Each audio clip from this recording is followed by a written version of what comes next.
Important question. बहुक्षेत्रीय शिक्षण से क्या अभिप्राय है? देखिए, इसमें 2-3 चीज़ ध्यान रखना है। बहुआयामी, बहुक्षेत्रीय, बहु मतलब अनेक। एक चीज़ ध्यान रखेंगे, बहु मतलब अनेक। ऐसी शिक्षा, जैसे मान लीजिए कि हमने हमारे प्राथमिक विद्यालय में कुछ ऐसा होता है कि पाठ्यक्रम जो कक्षाएं हैं वो 5 तक चलानी है, लेकिन कक्ष जो है 1 ही 2 है।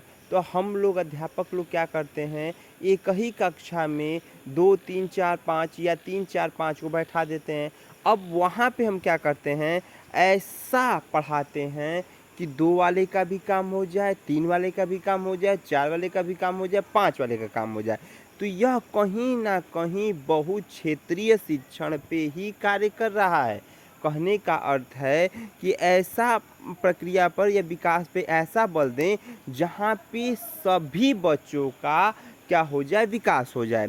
इस वैज्ञानिक युग में प्रत्येक क्षेत्र में विकास की प्रक्रिया प्रशस्त होती है। अब कहने का अर्थ है कि ये जो वैज्ञानिक क्षेत्र है, यहाँ पे कहीं न कहीं सबका विकास हो रहा है, कहीं न कहीं यह विकास कहीं न क्रमबद्ध में हो रहा है। लेकिन जितना विकास हो रहा है उतनी ही नई समस्या जन्म ले रही है। ये भी सही है, आपका विकास तो हो रहा है, आपका समस्या का तो हल हो रहा है, लेकिन कहीं न कहीं समस्या उत्पन्न भी हो रही है। आप देखिए, बात को समझिएगा, आप देखिए आजकल के लड़के जो हैं वो मोबाइल युग के बच्चे हो गए हैं, कहीं ना कहीं मोबाइल से खेल रहे हैं। भाई मोबाइल से खेल रहे हैं, मानसिक विकास तो हो रहा है, लेकिन उनका शारीरिक विकास कहीं ना कहीं रुक जा रहा है। कहने का अर्थ है बेटा कि जब हम लोग थे छोटे तो हम लोग ग्राउंड में जाते थे खेलने, हम बगीचे में हम लोग जाते थे खेलने। वहाँ पे क्या होता था, बच्चों का मानसिक विकास के साथ शारीरिक विकास होता था। लेकिन आजकल के बच्चों का शारीरिक विकास कहीं न कहीं कम हो रहा है पहले की अपेक्षा। यह कहीं न कहीं यह रुकावट का कार्य कर रहा है, और यह कहीं न कहीं जो है प्रौद्योगिकी या वैज्ञानिक क्षेत्र के द्वारा हो रहा है। तो विकास तो हो रहा है, लेकिन नया समस्या का जन्म भी हो रहा है। सामाजिक क्षेत्र हो या राजनीतिक या फिर शिक्षण का क्षेत्र, वर्तमान समय में शिक्षण के क्षेत्र अनेक समस्याएं उत्पन्न कर रही हैं। एकदम सही बात है। या तो आप राजनीति में जाएं या किसी भी क्षेत्र में जाएं, जितना समस्या का हल कर रहे हैं उतना ही समस्या को हम कहीं ना कहीं उत्पन्न भी कर रहे हैं। वर्तमान समय में शिक्षण क्षेत्र में अनेक समस्याएं उत्पन्न हो रही हैं। छात्रों के लिए शिक्षण व्यवस्था उपयुक्त ढंग से नहीं हो पा रही है। कहने का अर्थ है भाई, अब छात्रों की, देखिए छात्रों को बुलाया तो जा रहा है, छात्रों को पढ़ाया जा रहा है, लेकिन कहीं ना कहीं व्यवस्था क्या हो रही है, व्यवस्था उतने अच्छे तरीके से नहीं हो रही है। और जब व्यवस्था अच्छे तरीके से नहीं होगी तो कहीं ना कहीं उद्देश्य पूरा नहीं होगा। कहने का अर्थ है, हमारे विद्यालय में अधिक बच्चे हैं मान लीजिए, और वहाँ पे अध्यापक एक हैं, तो क्या वहाँ शिक्षण बहुआयामी कर पाएंगे?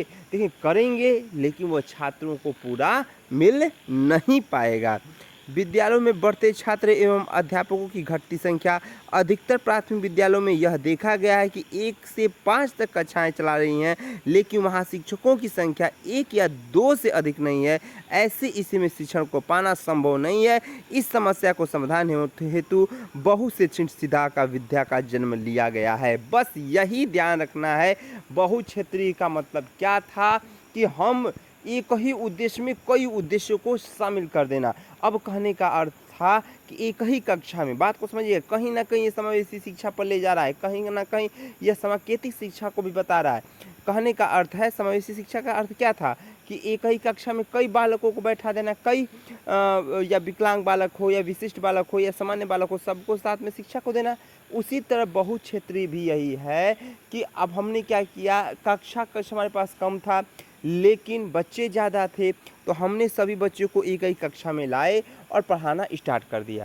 तो यह कहीं ना कहीं फ़ायदा तो है तो नुकसान भी है। हर बच्चों का विकास एक तरह नहीं होता है। तो बहुक्षेत्रीय का अर्थ यही है कि हम एक ही कक्षाओं में अनेक कक्षा के बच्चों को बैठा के पढ़ा रहे हैं। नेक्स्ट पॉइंट है पुनः बलन कौशल, बहुत इंपॉर्टेंट। पहले सुनना है, मेरी बात को सुनना। पुनः बलन, पुनः फिर से, बल मतलब फिर उस पर बल दे रहा है। पुनर्बलन का सिद्धांत हल ने दिया था। कहने का अर्थ है कि हम किसी बच्चे को पढ़ा रहे हैं, अब किताबी नहीं, बस पॉइंट को समझिए, हम पॉइंट को पकड़ा रहे हैं। पुनर्बलन का मतलब क्या हुआ है कि हम किसी बच्चे को पढ़ा रहे हैं, बच्चे को समझाए, लेकिन छात्र को समझ में नहीं आया। अब हमने क्या किया, उसे या तो सकारात्मक रूप से समझाए या तो नकारात्मक रूप से समझाए, लेकिन उसको किसी तरीके से समझ में नहीं आया। अब हम क्या करेंगे, उस पर पुनः विचार करेंगे कि यह समस्या कहाँ से उत्पन्न हो रहा है। तो या तो हम ये करेंगे, उसे बुलाएंगे, उससे बात करेंगे, बेटा क्या समस्या है, क्यों नहीं समझ में आ रहा है। या तो एक और उपाय करेंगे, उसे हम दंड दे सकते हैं, शारीरिक दंड दे सकते हैं कि बेटा अब नहीं याद हुआ ना तो बहुत मारेंगे तुमको, बहुत तुमको ये करेंगे। लेकिन यह पुनः बलन या पुनः विचार के द्वारा होगा। उस बच्चे पे हमें ऐसे कार्य करना है कि उसका विकास हो जाए, या तो पुनः बलन के द्वारा, या ज्ञान के द्वारा, या जागरूक के द्वारा, या प्रभाव के द्वारा।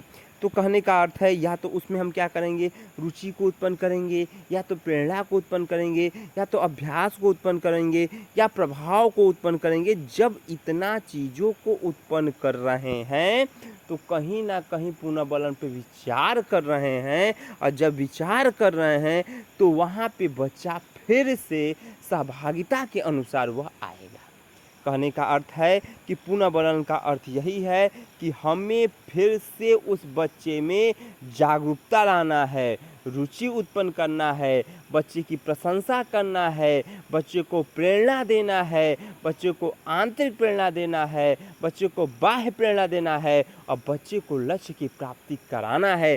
या तो वह शारीरिक विकास के द्वारा उस बच्चे में प्रेरणा उत्पन्न हो, या तो मानसिक विकास के द्वारा उत्पन्न हो, या जैसे भी हो उसमें प्रेरणा आना चाहिए, जिसके द्वारा वो बालक अपने लक्ष्य की प्राप्ति कर ले। अब पुनर्बलन का सिद्धांत किसने दिया था, हल ने। एक पॉइंट और, आवश्यकता ही प्रेरणा की जननी है, प्रेरणा ही रुचि की जननी है, रुचि ही अभिप्रेरणा की जननी है, अभिप्रेरणा ही अभ्यास की जननी है, अभ्यास ही आवश्यकता की जननी है। इतना चीज़ों को सुन लें, यहाँ से आपका टॉपिक क्लियर हो गया।